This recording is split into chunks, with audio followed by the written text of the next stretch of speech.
What's up? Yo, I missed you guys. I know. Welcome to the Will Reads for our season 12, right? Is book 12? Sure. Yeah. Season 12, episode 1.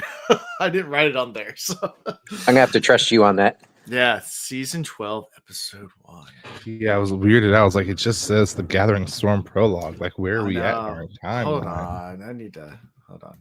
Yeah, does time even exist now, Chris? I mean, come on. No, it No. doesn't. No, We're at the season grinding halt of the 12 wheel. Episode. It's a beginning, lowercase, italicized. We Save didn't hear that changes. this go around. Boom. There we go. Well, that's next week.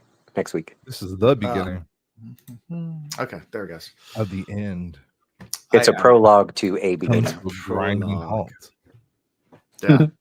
We're in It's- the ether. It's the beginning of the end. In the beginning. Genesis.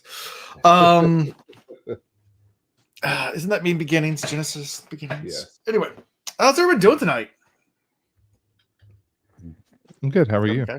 I'm doing pretty good. Are we doing honest answers or are we doing the fake it till you make it? No, we can do honest answers because honestly, I'm struggling at work. But I'm good Oof. otherwise. Honestly. There's so much stress. I'm giddy. You ever get to that point where it's like, I've been calling Alan with nervous laughter, and then he laughs, and I'm like, his laugh is real laughter. I'm concerned for myself. Oh, Life be life, and yo. Life be life.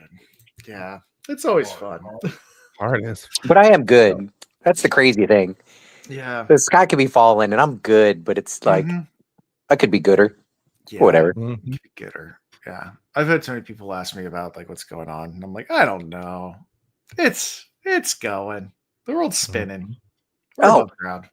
My whole personal chaos is enough that I don't need like any world political anything like that. I'm not even talking about that. I'm just talking about my own Yeah. personal in my Mhm. world. Life Mhm. be life and Life be life. There you go. Yep. Well, this is Ian's birthday stream. So happy birthday, Ian. oh, you Did I son of a miss gun. that? Happy No, birthday. no, How it's did not. I You didn't miss know? it. It's Thursday. It's Thursday. What did it say? It is All right, so let's do our proper shout outs. And I know I'll miss some, but this is in the Wheel of Time world community. This is like the birthday week. Yeah. We have a tree birthday, we have a Delusions birthday, my birthday. I know there's a couple other, but those are the two that I always. Jelly. Yeah. There's a lot of Wheel of Time. To all of you people out there that were born in February, happy birthday. Yay. We need And we'll include some of you late Januaries too. Yeah. Yep. We got love for y'all. Yeah. Yeah, and those Happy of us birthday, that were everyone. in December. Yeah, thank you. Yeah. It's the age of Happy Aquarius. birthday, Chris. Thank you. I appreciate it. He It was said happy missed, birthday but to it's you on okay. Discord and everything. I told you Yeah. Merry I'm Christmas. messing with you. I'm messing with Merry Christmas. you. Yeah, that's exactly what I That get on my doesn't birthday. that doesn't count. Doesn't count. No. Fun times. Well, we're in a new book, guys, so that's fun. Before we get to that, how's personal life besides just life? You guys were summer 11 babies. Hot. That's funny. Yeah. You Trying guys to were think- born at I'm trying to think of what I did. See, I did yard work because it was nice here in Virginia this weekend. That's all I did. I dug a lot, like literally moved dirt with a shovel all weekend long. It's a good workout. It is, dude. I was so sore. It's a great way to stay in shape. Yeah, I dug out. We had a bunch of raised beds in the backyard that I built when we first moved in here 10 years ago, and the wood just came crumbled apart. I mean, I took like literally. Did you get them? Did you get them when they were little puppies, and then you raised them? Raised the beds? Yeah. Yeah. Yeah. And Little then, teeny gardens. and then trying to move all the dirt. So they got 3 boxes knocked down of the 4, and then I moved one whole pile of dirt over about half another pile. So we're getting there. Cool. Yeah. So that's all I did this weekend. Just move dirt. I Well- didn't put out an episode because I was moving dirt all day long. Yeah. I need to get back to doing podcast editing, but I was moving dirt all day long. That's why. I was like, I'm tired. I'm going to sleep. Yeah. I think I've mentioned in one of the previous episodes that this season, Rivers swim season at high school overlaps when they do basketball with the Y. Mm-hmm. And so his swim practices, we have to have him in Williamsburg at 6 a.m. And there's 2 nights during the week that he stays the night with me and I take him to school. And then Ronan, his school doesn't start until 9:30, but I could take him to the before school at 7. So on the swim practice mornings, we'll drop him off, and it's an early morning for Ronan, but he just sleeps in the car. We'll drop off River, and then Ronan and I will go to Wawa and do a Wawa breakfast, which he loves because the touch screen and he can order his own stuff. Yeah, that's And then I drop him off. But those are also days that I go into work. So I have to be up early enough to shower, dress. I do the shirt and tie work. I drive to work, which is another hour, and then back home, which is another hour. So those days are always long. And today's one of those days because they have basketball practice. They do basketball with me in Richmond, and then they stay the night, and then I got to take them to school and swim practice in the morning. So anyways, this is the second year of doing this schedule, and it's like 2 or 3 months where it's a blur. And I halfway don't know how I survive it, but I think it only works because the parts where I'm like the most tired and stressed out, I got the boys with me, which like makes me not stressed. Still tired, but anyways, it's worth it. Work. Tell you what, boys, I'm getting excited. There's a rumor, and I think it's more than a rumor. There's a rumor that a Doge contingency is coming to our agency on this Friday. And I work in our agency's headquarters. And you know how I know that it's probably more than a rumor? Because today I work in a government building, highly inefficient, all that jazz. As I walk up, every single member of the grounds crew is outside trimming stuff, cutting stuff, raking stuff. And look, I run contracts like these, so I know the way they normally work and the shifts they normally do. I pay attention to that stuff. They were all there today, fixing up everything. I go inside the building. There's additional security up front. And as I'm walking around to get to my office, the maintenance folks inside are going around in teams of 3, replacing every light bulb that's out, fixing every little small thing we have a VIP coming. And then the rumor mill's going around that it's a Doge contingency, and we weren't supposed to go back full time until February 24th, but they're talking about everybody coming in this Friday to be there for when Doge is there. And then we're full time after that. So people are panicking. I'm not, I'm not here to pat myself on the back, but I have job security. Has nothing to do with being a disabled vet. They're just truly, there's nobody else that can do what I do. If they get rid of me, somebody will figure it out. Everybody's replaceable, but they're going to have a hard time figuring it out. He's like, I built in contingencies. Yeah, I'm good. But people were straight freaking out. Hip a birdie to you. Oh, thank you guys. See, I love when you spell, when you do you like that, because it's one of my favorite things to say when I'm doing phonetic alphabet is to use like wrong words. So like, A as in alpha, B as in beta, C as in Charlie, you have the normal phonetic alphabet, but definitely do E as in you or E as in I.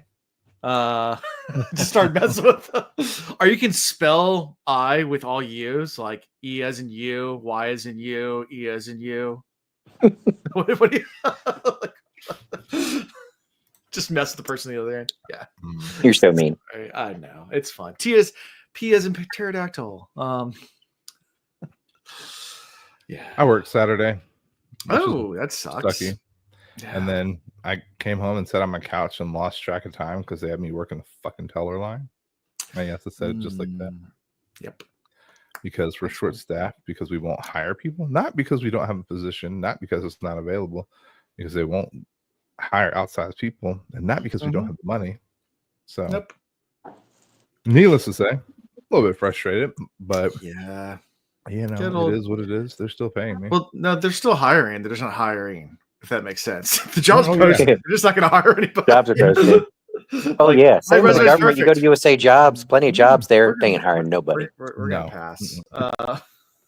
So I'm like, and then so I lost a whole day Saturday, and then Sunday I vegged because the whole week was hard prior to. Just stress. It's bad when you wake up happy. Like I wake up excited. By the time 9:35 comes around, I'm pissed. By 11, I'm angry, and I don't even know why. Do you have some good people you work with? Not really. See, I'll tell you what keeps me sane is the team I work on. They're good dudes, and then the section we belong to. I honestly, I it just hit me that the rest of the section we belong to is all females. Maybe they separate us on purpose, but anyways, they're all pretty cool. I like them. It's the work itself that's a little annoying, and the people we support, and then Yeah, the people I guess above I gotta us. be fair. Like I do like some of the people that I work with, and the rest of them, I'm like, how do you have this job? And Yeah. Yeah, leave you it got to at find those work buddies to survive with sometimes. So when I left hopefully you my got that. old branch and there's where I still have my work buddies, so I find myself gravitating to my text message exchange with them, and I'm like, this isn't good for the branch I'm at because I don't want to be here. But Yeah. it's life. That's life. Fun times. Mm-hmm. Just so you know this, Chris, I don't know if they told you this or not. I didn't truly find out until after my divorce and all the money I had to pay her, and then I still had bills. Just because you run out of money or stop working, the bills don't stop coming. That's why I'm still working. Right. I figured everybody do that, but like I had an aha moment where I was like, this sucks. Like they're still there. Oh wait, I still have to pay them. I still have to pay I bills. don't know how. But yeah. I don't know. It's all good. So if you ever feel alone, just know your bills will no, never leave you. we're live. I'll take this one offline. There are certain things I don't pay, and that's how I'm going to leave it at that. Yeah. Anyway, so let's talk about the Gathered Storm. Hold on a second. Pause. Yeah. He tries to put us back on track, but I listened last night. Mm-hmm. And for a very long time, they talked about they were worse than us. I was like, now I know how mods feel, or I know how listeners feel. They were worse on their tangent than we.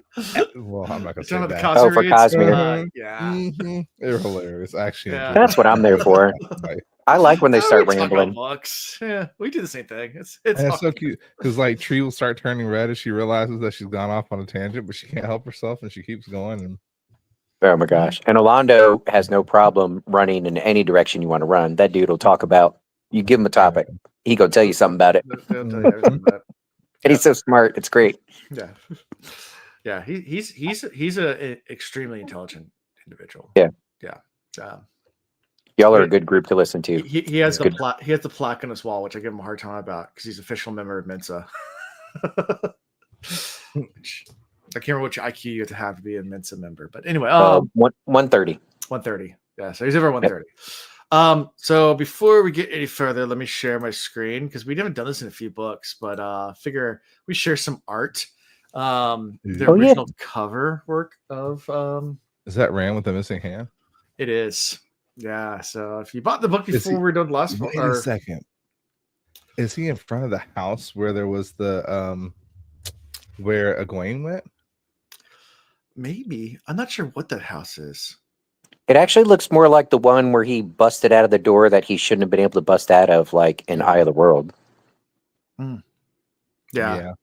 On the Four Kings. Four Kings. Yeah. But good old art. Anyway. Yeah. So it's fun the times. home of Reynolds. In case you didn't see it. Right here. Right there it is. So it's a girthy book. It's pretty girthy. The fact that you listen to the epilogue and they're like, yeah, this is the last three are just one big book. It's like, oh yeah, the preface. Yeah, we can talk about that a little bit. The little tear. Oh yeah, let's not skip that. Let's talk about it. I for those of you all, I think I put it in patron chat. But those that saw it, when I first turned this on, I know y'all had talked about we were getting out of Robert Jordan written books. I guess I didn't think that they would mention it, but they did. And it was what's his name that did it? Yeah. Yeah, that wrote the forward. Yeah. Right. I don't know. I listened to it 3 times in a row, and then I actually I wanted to give it some time before I just jumped even into the prologue. So I waited until the next day to listen to the prologue. But I like, no joke, I got emotional. And that's easy for me to do these days. But really, brought some tears to my eyes, and the way he wrote about it, and all these things you mentioned to us, but hearing it from Sanderson's words and how much Jordan meant to him, and growing up on it, and getting excited to read the books, and putting myself in his shoes of, like, I know I don't have his writing talent, but imagine being such a huge fan of something that it inspires you to get into that genre, and then that very person that inspired you, like, you got to try and stand in their shoes. Mhm. It, like, what an honor, but how terrifying also. And we haven't read very much, but according to everybody, like, he rocked it, and clearly the rest of his books and his career after has been phenomenal. So Yeah. I don't know. I gave it its due diligence, and I gave it a full day before I moved on to the prologue and let it soak in some. Yeah. This book's for everyone, or these books are for everyone. The All fact the that he fans. stated that he would reread the books before the new one came out, I'm like, cool. Yeah. Well, apparently a Reading lot of our fans pace, did so. when they were waiting. You had the time, but that's still dedication. That's a lot of books towards the end. Yeah. Yeah. It is. Oh, Yeah. speaking of that, I guess I shared that too. So, like, we have this group, it's actually through our church, where we have like free child care. What we do is we have four families total. So every fourth Thursday, we have to watch everybody else's kids. But then the that's other 3 cool. Thursdays of the month, we give our kids to another family, and we get to have date night. So my wife and I can go out and do whatever we want, which is really cool. It's been fun. But this last week was our turn to watch everyone's kids, which had its own challenges too. The reason why I bring this up is because the funniest part about it is, like, the moms came to drop everyone off, I guess, and then go meet up with their husbands, and then they came as couples later to pick the kids up.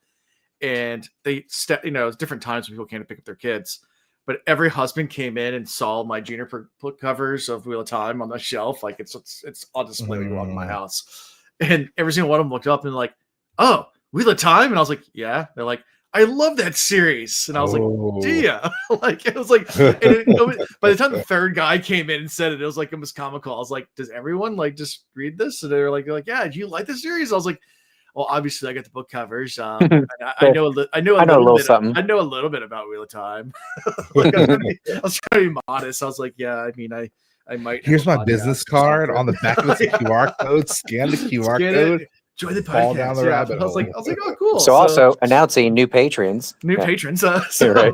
This episode's for you guys. But it was really cool. I was like, all right, well, now it's not just we have kids together, but now we have something else to talk about. You guys are all fantasy readers. So about that is awesome. now it's all hanging out. Did we just become best friends? Yep. Pretty much. Actually, I think I have that clip, don't I? Or did I get rid of it? I think I might have got rid of it. I did. It's all good. Yeah. I had the best friends clip for a while, but I ran out of clip stuff. So anyway. So cool. So let's talk about the prologue, what the storm means. What does it mean? We don't know what the storm means yet. We don't. But we know it's coming. But we know it's coming. And we start on this little farm where Fanwar, I guess is the name of the farmer. He's looking at the storm. He's looking at a storm to the north, and he's like, "Yep, there's a storm coming." And Thulin, the storm. Yeah, Thulin and the Smith and family comes up, and he's like, "Well, if you want to take over the farm, it's all yours, the whole village or whatever, because I'm gathering all my stuff and I'm heading north." And he's like, "Why? There's a storm coming." It's like, "It's just a storm. Like, why are you leaving?" We've had storms before. He's like, "Yeah, this one's different. I can't really explain it, but we gotta leave." Yeah, I think his wife is an Aes Sedai, and she drove this decision. So okay, let's back up. So like, this isn't just a storm. This is a storm with black and silver clouds. Yeah. And then we have our farmer, and he blinks one moment and just kind of closes his eyes, and he's thinking about the storm. He opens his eyes, and the storm goes from way out in the distance to literally over his house. Yeah. And then he like closes his eyes, like, no, this isn't happening. Opens his eyes again, and it moves all the way back out. So he's like, this is a trick of a mind. Clearly, me just being here and seeing kind of the desolation of my farm because it's not growing anything, and we should at least have some stuff growing at this point. I'm clearly, it's just the stress. Like, there's just issues. Like, That's you know what it is. You know what made this scene a little bit better? Mm-hmm. What? If the farmer had turned and looked at the clouds come in and just in a very stern face, go, white squall. Yeah. Oh man, you're taking me back. White squall. That part. And so, like, then all of a sudden he closes his eyes because he heard the thunder. He thought it was on his land. Then he hears what he thinks is thunder again. He's like, no, that the cadence is too even, too steady. That's when the wagon comes up, and that wagon has the Smith. Which I think it's interesting that he's a blacksmith. You know, right. Since my favorite characters wants to be a blacksmith, and yeah, you know, I also found it quite interesting that he's just like, yeah, I oiled my stuff and I buried it. So if you want it, or I want you to keep an eye on it, and if I don't, come back, it's yours. That's yours. Yeah. Then it's yours to give to the next person that you think is going to be good at it. But you know, and the guy's like, no, come on in here. Let's talk about this storm. Let's play some stones. Let's have a meal. The wife, he's trying to reason through it. It's like, I ain't got time. Then the blacksmith is like, he's like, by the way, if you need to fashion some weapons real quick, here's some tips on what you can make weapons out of real quick, hastily. And you're going to need this kind of pike to rip people off a horse, then stab them, and then you'll need this type of thing for that. And the farmer's like, wait, what? What are we talking about? And by the way, we polished the copper pots if your wife wants them, but at the same time, I think you should be coming with us. Yeah. Right. Yeah. I think it was getting real quick. Yeah. You know, you mentioned you thought maybe his wife was kind of driving the decision to go. Remember before Nynaeve knew she could channel, and she talked about how she could feel stuff coming with the weather. She could hear the wind. Yeah. And now I don't know if I'm mixing it up with the show, but I think there was a scene with Egwene also, kind of teaching Egwene to do it or telling her that she will be able to do it, something like that. So anyways, it made me think, was okay, even if she just had some of these gifts, like some of these, she's a gosh, welder. what was Nynaeve? What was it called? Welder. No. Her role in town. Wisdom. Wisdom. Yeah. If she was a wisdom or something like that, or had those abilities, you know. Anyways. Yeah, maybe. I definitely had that feeling. Like, this woman is something special, and she may show back up. So I wanted to make sure we, you know, recognized and acknowledged her, because I feel like that's a real possibility. So because she was quite wily in her we're getting out of here, we got things to do, let's get a move on, let's go. Yep. I also like that there's other ways to show this that that are kind of tropish. You see movies where like there's a big ridiculous event about to happen, and to show the seriousness of it, what do you see? Somebody looks out and a couple birds fly by, then a couple more birds fly by, then every effing animal goes zooming past. But we've seen that so many times in so many different shows and read about it in stories, and this one's more the human interaction. Right. So it was a neat way to kind of show the same thing and show the gravity of it. Right. Yeah. Especially all those things you said, like this guy that's dedicated to his craft, burying all of his best equipment and shining up the pots. Like, they are committed to going and pretty certain they're not coming back. Yeah. Oh yeah. Yeah. Fun times. And then the farmer's like, all right. His wife comes out and she's like, oh, they brought eggs. Why didn't they stick around? He's like, they're going north. He's like, they're going north. They all lost the game of lightning roulette. They all just ran. That's not how you play. Ian knows exactly what I'm talking about. You just want to be the last one. You wait until your hair stands up a little bit before that crack of lightning. Yeah. So we used to play this game in high school. This is how we probably should have got a Darwin Award, but we didn't die. So hence why we came close. I've almost been struck by lightning a few times. Did you die? And where we live, there's a river. It's 5 miles across, which I know doesn't sound like a river. Everybody who ever sees it is like, that's a river. It's like, yeah, it's 5 miles across, but it is a river. It's massive. It's massive. But the way the storms always roll in, they roll across the river. Yep. and we would go down the pier, and we would get there's little metal folding chairs, and put them in a circle at the end of a pier as the storm's rolling across the river, and watch the lightning strikes get closer and closer as the storm's coming closer. And you just want to be the last one sitting in the chair. And then That's how you win. that's how you win. The last one to run in wins. So sit in metal chairs as lightning strikes. And we're very competitive. Yeah, We are Darwin Awards for sure. The last time we played it, everybody out there refused to move. And so all our one of hair them, was standing up, like we're so charged up. We're about to get struck, dude. yep. There was one that cracked close to like it was instantaneous. You saw it and you felt it and everything. And everybody looks around, nobody moves. But then as we're looking around, everybody's hair standing up and you felt it. Like there was pure it was almost like I could reach my hand out and feel the static in the air. It was so charged. And we all got up and sprinted inside at the same time. If we'd have stayed another couple of seconds, I'm pretty sure we'd have been cracked. Like we were the smartest kids. So that one was a tie. That was a all tie. gotta move at the same time. Ready, set. Yeah. Why didn't you guys move? Why didn't you move? So just a disclaimer: we do not recommend playing this game ever. It's really stupid. Hence the Darwin Awards. Don't do it. Don't do that. It's really dumb. And as kids, we did a lot of dumb stuff. Like that was pretty much what They're very successful in their older age, but debatable. on paper, it looks like I'm doing well. Sure, but only on paper. One of these days, I'll actually grow up, right? Yeah, I won't. I've given up on that. Given up on that. When actually going to be an adult? No. I don't know how. Yeah. Anyway, so any more from this point of view before we switch over to Felindra?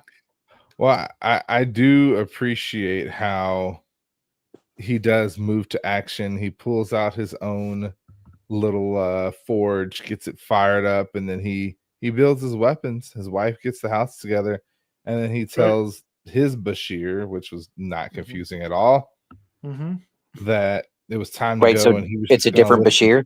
No, it's Bashir. It's with a V. Bashir. See, that's what happens when you read audiobook instead of read. It sounds like "ba," not "va." Not "va." So I'm like, this is confusing, but yeah, okay, yeah.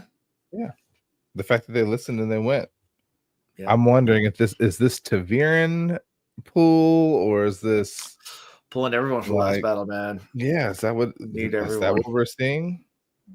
Yeah, I felt that, like everybody getting the tug. And you also got to remember, as things have started unfolding, for the longest time, there were fewer and fewer female channelers that they found, and it was rare to find male channelers. Well, recently we found more and more and more and more and more and more. So to your point about, was the wife the one that kind of felt this encouraging? It's possible the husband too. Maybe they're developing abilities or small abilities they had are growing.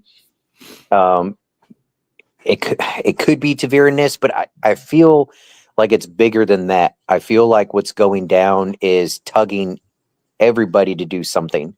Okay.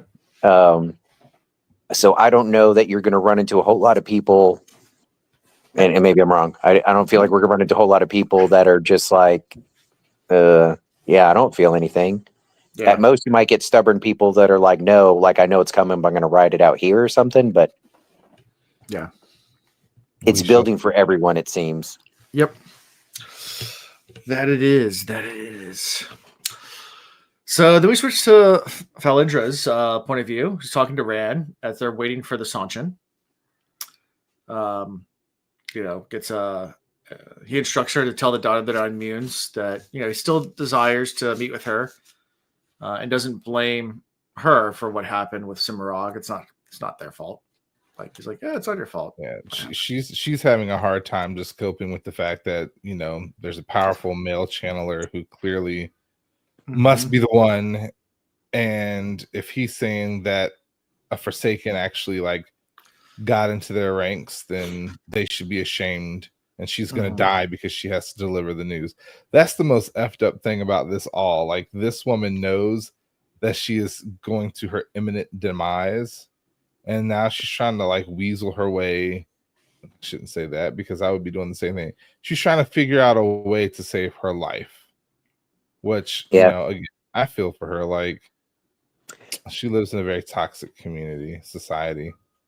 So it's bad that she's feeling that because that's how things were prior. But I called Alan after this one, and I tried to see if he'd give me some hints. But what we don't know is how the timelines line up per se. When she gets there, who is she going to meet? Mm-hmm. Is it the true daughter of the Nine Moons, or was it Suroth before? Who was it before that well, she's was gone running? now. Well, Who's running? What do you mean? No, it was. But before Matt's woman showed back up, who was running the show? Oh yeah. On this side it was Suroth, but You're right. but she Suroth, wasn't the but Empress. That's what I'm saying. Do we know how the timelines line up? As in, when this woman goes to deliver the news, who is she going to deliver it to now? Gotcha. Well, And I don't know if it's Matt's daughter of the Nine Moons, Matt's woman. Then she might be okay. I think she might receive this news well because she knows that Matt is friends with the Dragon Reborn. Like that finally came out.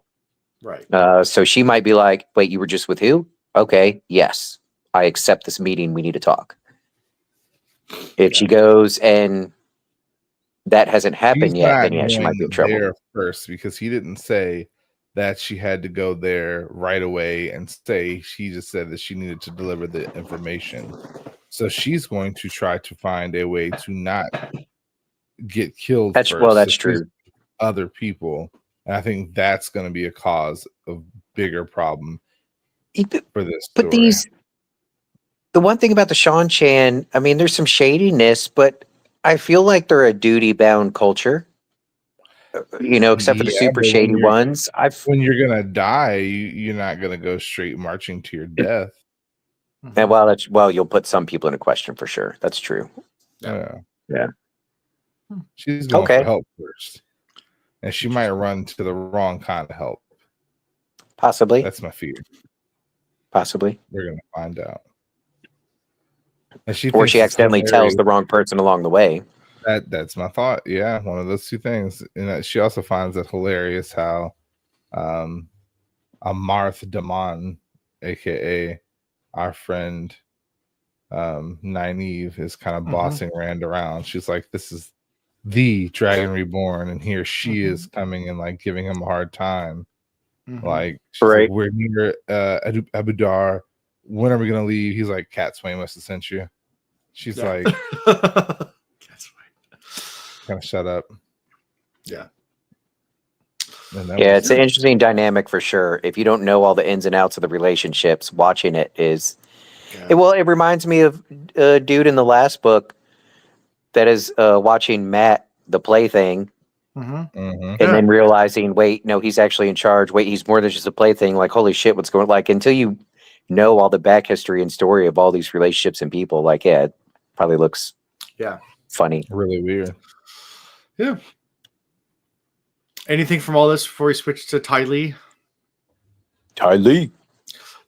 No, I mean that was pretty much it. We have a Forsaken that's captured, and they're on the move away from Abu Dar, which they probably should have gone to Abu Dar and delivered the message themselves, but and then of course they didn't want to be healed. They were going to walk it out themselves. Yep. So yeah. So that was it. Ty Lee's thinking about Perrin in the battle against the Shadow, just thinking about how they can't afford to lose more with the last battle coming, and they're kind of talking about that as they're a bunch of Shan-Chan that are outside of Evadar, Ty Lee and her group, and all of a sudden an arrow takes Mishima in the neck, and then next thing you know, there are hundreds of Trollocs attacking them all around them. Yeah. Very, very crazy. Yeah. Crazy. Wait, and she was the one who was just working with Perrin? Yes. Yeah, she was the one that was working with Perrin to deliver the fork root and helped with the shadow attack. Oh, right. She's like, it just sucks that we're gonna have to battle you soon. Like, it'd be nice to not have to. And she was going on and on and on and talking to, her general and the guy that she likes but also doesn't trust, and then Arrow, right? So that solved that problem for her, but created an even bigger one because Yep. She's like, all right, what man is this that's attacking my people outright like this? And then she looks, and there's just like Hundreds snot of running Trollocs. down on her. Yeah. Like descriptive of like Yeah. yeah. I really enjoyed this moment because it was like, welcome to the fight. Because they were still like, what, the fuck around and find out? They still weren't sure whether or not things were real. They hadn't seen Trolloc yet. And so for them just to pop up out of nowhere, it was like, oh, this is quite crazy. Yeah, and if you haven't dealt with them before, or if you don't have certain people with you, I think it's funny. At this point, if 100 Trollocs showed up in front of Rand, we'd be like, okay, whatever. But 100 Trollocs showing up in front of this group of Shan-Chan that haven't dealt with him yet, this is a moment. they're freaking out. Yeah. Yep. Then after this we switched to Grendel. The transition from this battle, the realization of Trolloc from the Shan-Chan into Grendel, it made me think almost like Grendel was the one that kind of set this up. You know how like the evildoers will make something happen and then it'll shift to them and they're chilling, and I was like, oh, did she have something to do with this? I don't think she did. I think it was Are they trying to tell us something here?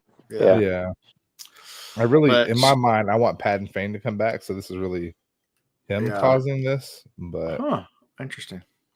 I'm waiting for that too. I'll tell you what, if we don't close the loop on the Pat and Fane thing by the end of these books, like that's one thing I'll be disappointed about. You can't just let a character like that fade away. No.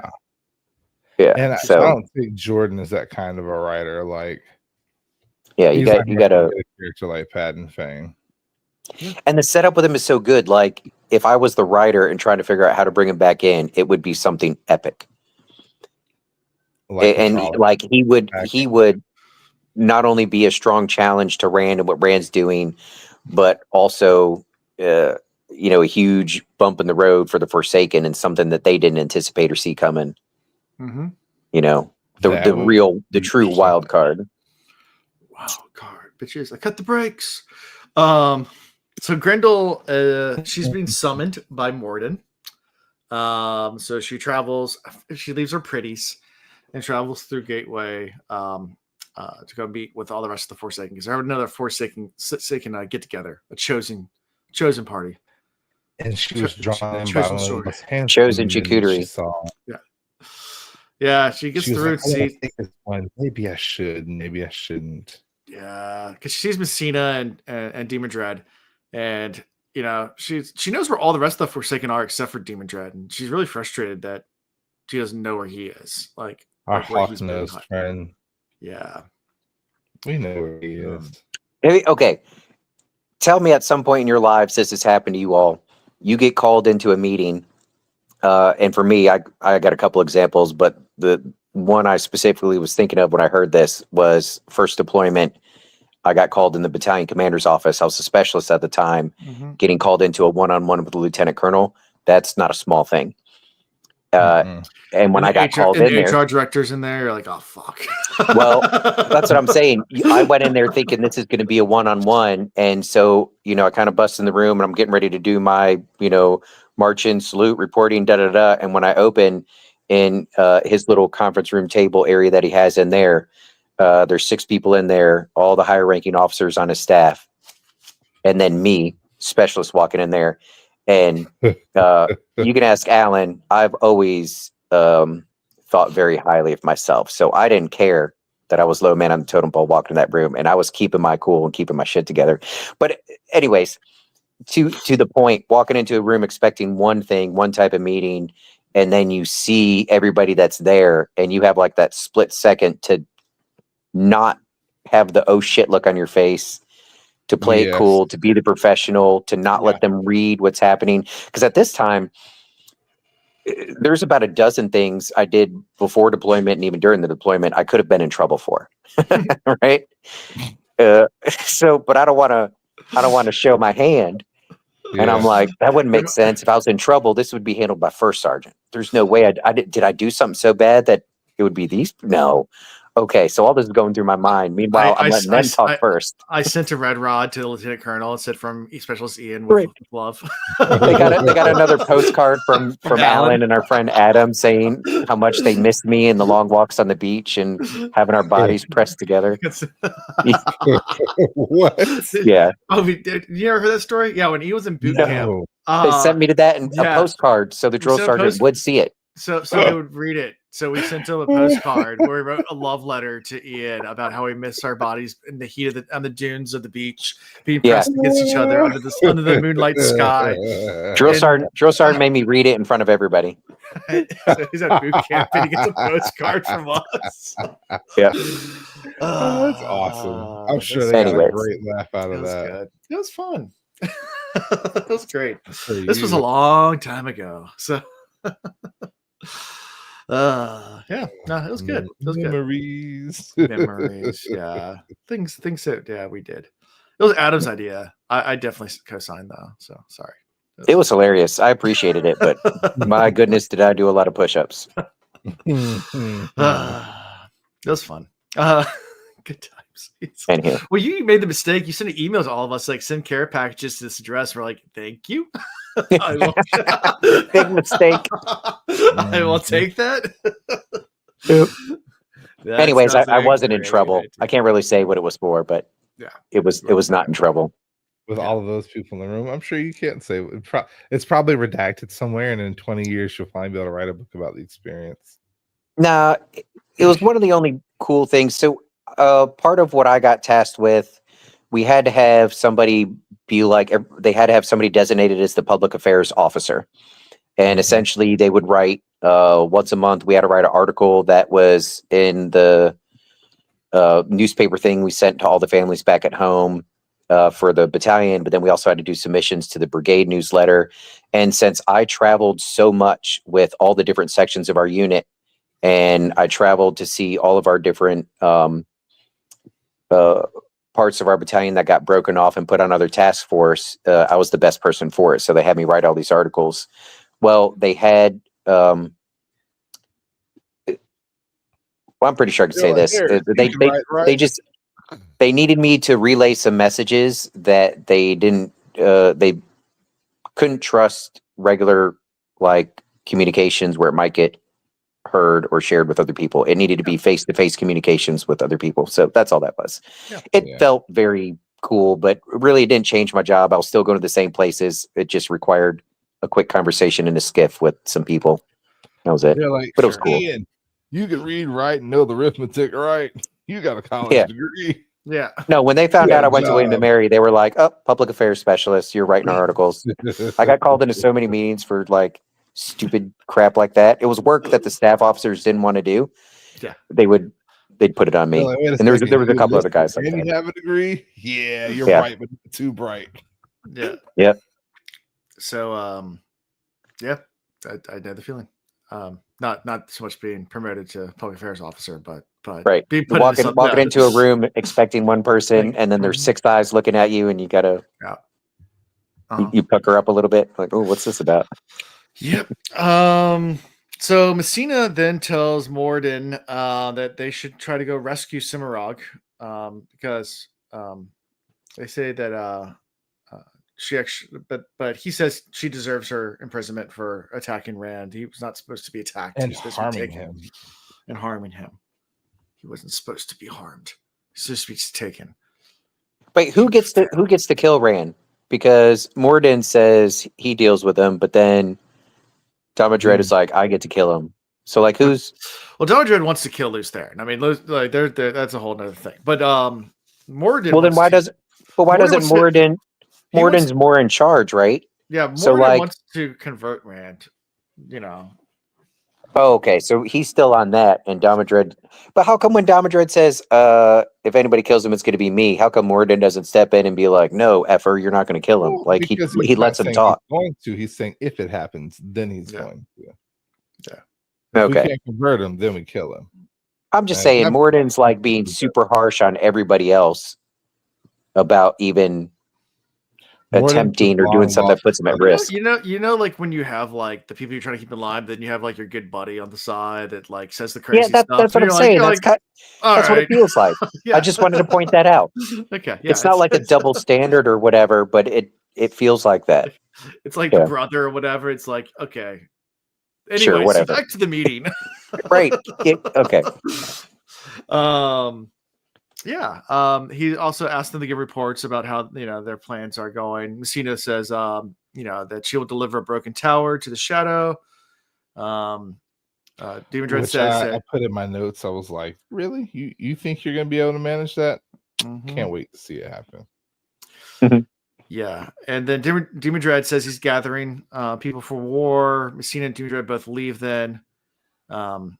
And Moradin tells Grendel her task is that Rand must not be allowed to make peace and must live alive to face him on the last day. And he must know hurt and pain and anguish. Yeah. But you can't hurt him. You can't hurt him. So that means you just have to hurt people around him. Go after his wife, go after his children, go after all those kids, people. hide your wife, hide your dog. That part. So it's really setting up to be quite an interesting book. I really enjoyed all of this listening here. So yeah. All right, and so we get to not the last scene yet. Anything from this before we move to Rodell, Ituralda?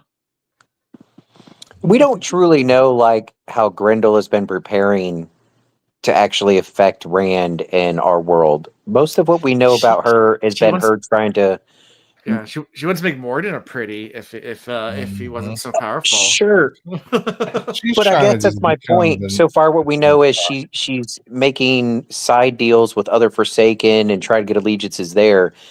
But as I was reading this, I was thinking, okay, all of the other Forsaken have had their ways of intervening and having plants and sneakily being a part of this, that, and the other, but we still don't really know how Delusions is doing it. Or Grendel, not Delusions. She's delusional. So we'll never she know. is delusional, but yeah. So I'm excited to find that out is what I'm saying. Okay. Maybe we start getting more into her shenanigans this book, which would be neat. That'd be fun. Side deals, side pieces, same thing. Yeah. I like that, Fisher. Side deals, side pieces. Actually, she seems like the one that would have side pieces. Yeah. So that fits. Multiples. So Rodell Ituralda, he's at the city of Darulna, and there's Sanchin army of around 150,000 people with 100 Damane. They're marching right into a trap that he prepared. Is this White Cloaks defending? No, this is Rodell. So this is he's like a Borderlander. Okay. I didn't know who that was. He's one of a lot of Borderlander interactions. Yeah. So he's he's Air Demand. He's the general of the army in Air Demand. Okay. We first met him in the Crossroads of Twilight prologue, but this is the second time. So it's just in the prologue I mentioned him. This is the second time. So you're not supposed to really know who he is. Really, he's okay. Good, because I felt lost first. He's one of the great like generals. Yeah, like, tacticians. A great captain. Yeah, he's one of the great captains. They're the 5 great captains. He's one of them. It was really neat because this interaction, like he's like, yeah, all these people, they're leaving the farmers alone. That's great. The farmers are working the land. They're doing a good job. It sucks. The land's been harsh. The winter's been hard, but watch him work the land. So I'm like, damn, he's really interested in these farmers. And then the Shan he's even talking about how he's like, the Shan just have great opportunity. Like they've got these awesome carrier pigeons, essentially. They use these Draken or whatever. They're flying overhead and they're seeing everything that's going. It's like, I would give 1,000. I'd give 10,000 men to have one of those. He's like, but they're also their greatest weakness. And he's like, they rely on it too much. Show them what it is. And all of a sudden, all these farmers start pulling bows out and just twing, twing, yep. The Seanchan they've been steamrolling up until this point. But when you think about it, what have they really hit? They haven't hit the hardened battle warriors, the people that know a thing or two. And when they And have, it hasn't been that successful. right. Um, And now they're tapping into people that know a thing or two because they've seen a thing or two. yeah. I mean, this happens throughout history a lot, where you have like people that win a bunch of small wars, and then they actually go to a real war against a real foe, and it's not the same. Yeah, doesn't end up too well. Yeah.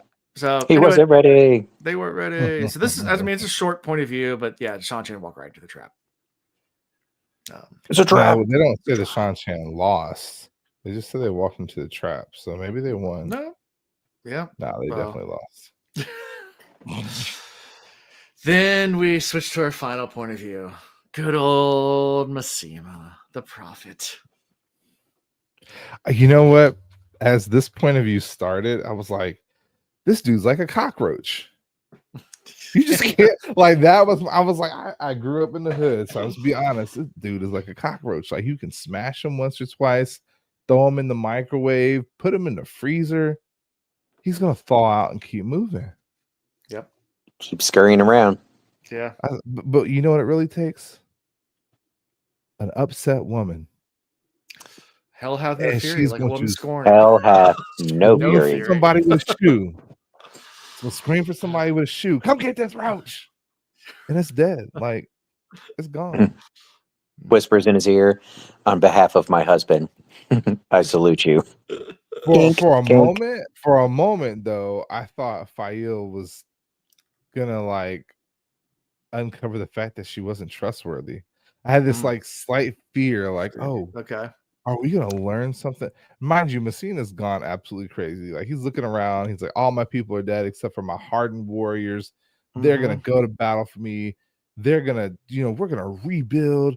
In my mind, I'm like, this is gonna be the one to really F Rand up. Like it, we have been sleeping on him. And then of course he mentions how Rand has been coming to him in gold. So this is Grendel's thing. She's been the one coming to him. Like this is how she's been messing with him. And so she lost one of her major warriors in this situation because he was going through causing all sorts of chaos. Yeah. Yep. Yeah, the last of his warriors joined him atop the cliff face. He spat at their feet. They had failed him, cowards. They should have fought better. He should have been able to win the city. And he's like, oh, but it's my fault. I failed them. It's my fault. And then we get Fael just like they get up there, they're thinking everything's good, they're about to recoup, and then Fael comes out of nowhere. So Fael's the real G. Oh yeah, she just sit up on the rock, like, yo, Masima, what's up? And she's like, you're by yourself. And like the guy's like, go Caesar. And she's like raises the arm and arrows come out of the woods, like kill everybody around. Masima's like, yeah. They saw it coming, like they were like, uh-oh, there are shadows moving back there. Yeah. We should just stay still. Nope. Not at all. Yeah. That was a good way to end him. Yeah, especially from his point of view too. Like I said, he fades to the void, and she even like pulls out the wolf dagger, the wolf's head dagger, which I thought was pretty dope. Yeah. I'm like, man, they definitely did justice by Jordan with that one. Yeah, or Jordan did question for us. Do we have any concerns with a power struggle within this relationship if Perrin and Fael are standing next to each other? Because obviously there are quite a few people that are very loyal to Fael. Yeah, we'll take commands from her, we'll follow her, are probably more into her than Perrin. So if the two of them are next to each other and Perrin gives one command and she gives another, who are they listening to? And are we worried about that? I mean, I don't know that I am, but it crossed my mind. I'm like, ooh. I think it was when she was whispering Messina and talking about how, I'm doing this for my boy Perrin. He might not have had it in him to do it, but I'm taking care of business here. Shank. Got that dog in him. And then, by the way, nobody tell anybody about this. We're keeping this on the down low, down, no doubt. But I mean, she is also his wife, and I feel like this is something her mother would have also done. So I think this is just part of their culture. the Culturally, women it's on point. get it done. Yeah. Yeah. I'm not throwing it out as like a true concern. I'm definitely playing devil's advocate and overthinking this, admittedly, but my mind went there a little bit. Do we worry about this? I don't know. I don't think so, but put a pin I'm in not it. worried whatsoever at all. Okay, cool. Okay. That makes me feel better. Cool. Especially now that he's kind of established himself a little bit more, if you can say it that way. He's kind of heard what Elias said about women, and he's kind of asserted himself a little bit more and saw that it worked in his favor. I think we're gonna see a different relationship between the two of them. Yeah. Yep. Indeed. And that's how we end the prologue, just with Missy dying. He's dead. It's a happy ending. That, I mean, Oh no! Yeah. Oh no! Museum is dead. Oh no! That's terrible. Oh yeah! Oh no! That's horrible. Yeah. So, any thoughts from this prologue? What was your favorite parts? Anything that we missed, or anything you guys want to talk more about? I think we Are you excited to get into these books? Are you bittersweet? Is it going towards the end, or is it just? Again, I think it was crazy how the commentary was like, yeah, this was one book, and we divided it into 3, and you can think of it as, part 1, part 2, and part 3, or you could think of it as 3 separate books because they all have, kind of some finality to them, even though the end is the end. So I'm like, I am very anxious because Chanel's actually now finished the series. Oh, she finished. Okay. Yeah, like what she flew through it. She got into the Sanderson. Like I know Jordan wrote it, so don't take it the wrong way, people. But Sanderson wrote it. I mean, Sanderson wrote it. I mean, don't get twisted. There's chunks of Jordan. There's chunks of Jordan in there, and he took all Jordan's notes, so it's Jordan's story still. But it's Brandon Sanderson's words. When I tell you, she plowed through. She just disappeared for a couple days. I don't even she was still there, but she was like earbud was in it. I didn't even notice it. Like she was multitasking like crazy, like doing artwork, listening to the book, watching TV, and then she'd make a comment or make a gasp, and she'd say, I never thought they could kill this many people in one chapter. What? And what are you talking about? Don't let her spoil stuff for you, all right? She's teasing you. That's fun. Well, I mean, considering you told us the last book is a giant battle, I think we knew people were going to die. She looked at me when she got to there. She's like, yeah, I'm on that one chapter that Alan keeps talking to y'all about. And it's literally long. It's like, and then she sends me a screenshot today, and she's on the epilogue or whatever it's called. The end of the she finished today. Yay! Yeah, she finished today. One of us. Yay! Or one of not one you of guys. y'all. Oh, thanks, Alan. We'll be there in a couple of years. A dark friend. Did she say she enjoyed it? Yes. And I know I've now convinced her that she has to read Sanderson. So nice. That's gonna be she fun. get the Cosmere. Cosmere's fun. Yes. Mistborn related. Did you guys know Kelsier was a Fortnite skin? Yes, it was a limited time. The guy who made Fortnite is good friends with Brandon Sanderson. Actually, the guy who created Fortnite, the programmer. Oh, that's cool. They were good friends. As kind of a friendship thing to do, there is a Kelsier skin you can buy, or used to be. That's pretty dope. Used to be, but I want one. Yeah, I don't know, because they had limited ones or whatever. I don't know how you get those. But well, there's an OG thing, and they're bringing back some old stuff, but I don't know if that was popular enough. I'd have to look and see. Yeah, and another funny little cross culture thing. Brandon Sanderson. Do you know who his roommate was in college? No, who? Ken Jennings from Jeopardy. Really? Oh, wait, I did know that. Yeah, it was Brandon Sanderson's roommate in college. Wasn't he an answer? Brandon Sanderson was an answer in Jeopardy. But yeah, that probably has nothing to do with each other. But yeah, fun stuff. Little fun trivia stuff. But yeah, so what do you think about the writing style? I mean, did you notice a difference in writing style right away, and just the prose? Yeah, the transition's different. Brandon Sanderson doesn't. It's interesting. He still fills it with there's enough words, right? But you don't dwell very long. You still get a lot out of it, but he doesn't dwell very long on one particular thing. He does words. No, the words are there, but like he writes words. You don't feel like you're lingering in a field of description for too long, taking your time.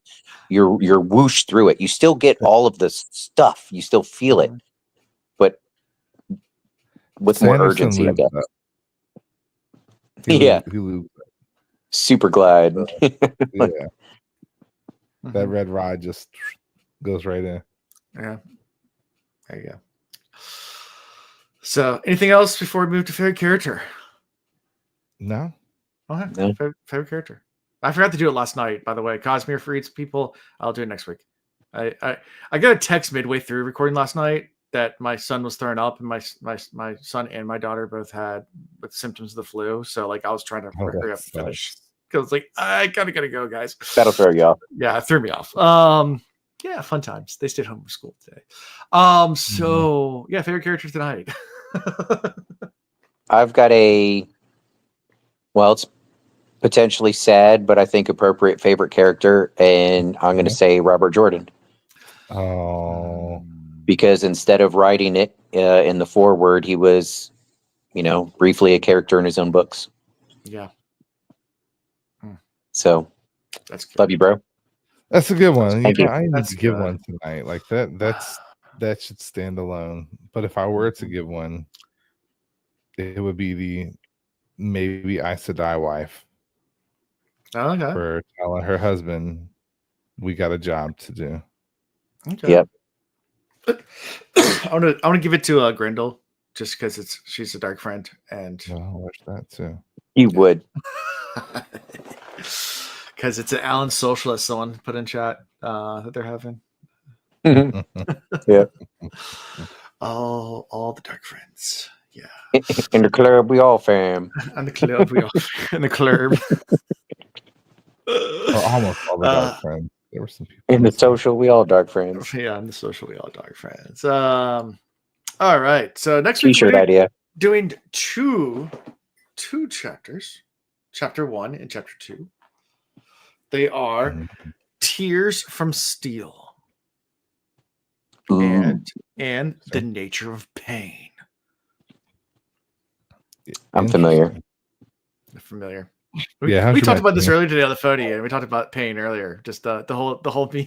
Was it the meme or whatever that we were talking about, where the doctor goes to the guy and it's like, so 1 to 10, 0 to 10, like how much pain you're feeling? It's like, oh, the normal amount. The normal amount's 0. He goes, wait, what? Oh, just the normal regular pain. Wait, that's normal. It should be 0. Oh. I'm over 30. Yeah, doesn't exist. The normal that's 0. Oh man. The Nature of Pain. Yeah. So Tears from Steel. The Nature of Pain. Tears from Steel. That's just war. That's just battle in general. Stuff clashing. Like I really do feel like we're just gonna jump right into some fighting, like right off bat. Yeah. Well, the nature of pain of fighting. Nature of pain, you could be getting more into the mentals than like the physical side of pain. We might touch back on Rand. It's a fine line between pleasure and pain. There is a fine line. I told Alan I'm not going to be sharing too much about my dating life. I still want to know more about that. I wasn't there, but when he said that, that's the first thing that popped in my mind. So. Yeah. Maybe in the next intro, I'll talk about the librarian. There's the controversy statue in Rome. What is the ecstasy of Saint Teresa? The pleasure and pain thing. It's a statue, oh, yeah. And she's being stabbed with a spear, like by an angel, and she's enjoying it. Her facial expression. It's a little controversial because it's in a church. Yeah, I've made that face in a church. Well, true. I mean, I was an altar boy, so. Oh, there you go. No, I'm kidding. Church? I'm sorry. No. When I was as a chaplain assistant, I worked with a Catholic priest, so I never that's heard the fun. end of those jokes. Yeah. I'm sure. Everywhere I went, when they found out my chaplain was Catholic, they were, oh, you must love your job. And I'm like, okay, yeah, great. It's Yep. it was funny. Fun times. Anyway, that's what we're doing next week. We're doing 2 chapters. Should be fun. Right. Looking forward to getting more into this book with you guys. So how you can be found is at thewheelreads.com. It is the website where it has links to stuff like Discord and merchandise and social media stuff and all sorts of fun stuff. I also need to do a giveaway. I'm going to do a Discord giveaway. So I'll do one of those this week. So if you haven't joined our Discord, join our Discord, because at some point this week I will be doing a giveaway on our Discord. So keep looking for that. Join our Patreon. Support us that way too. So we can do more giveaways and things like that. And yeah. That's like, subscribe, all that stuff you're supposed to say. Like, subscribe. Hit that button. Hit the button. the light that light button. Yeah, I need that. Yeah, anyway, so yep, that's all I got for this week. So yeah. Until next time. Peace. Okay, bye. Thank you for watching The Wheel Reads. Until next time.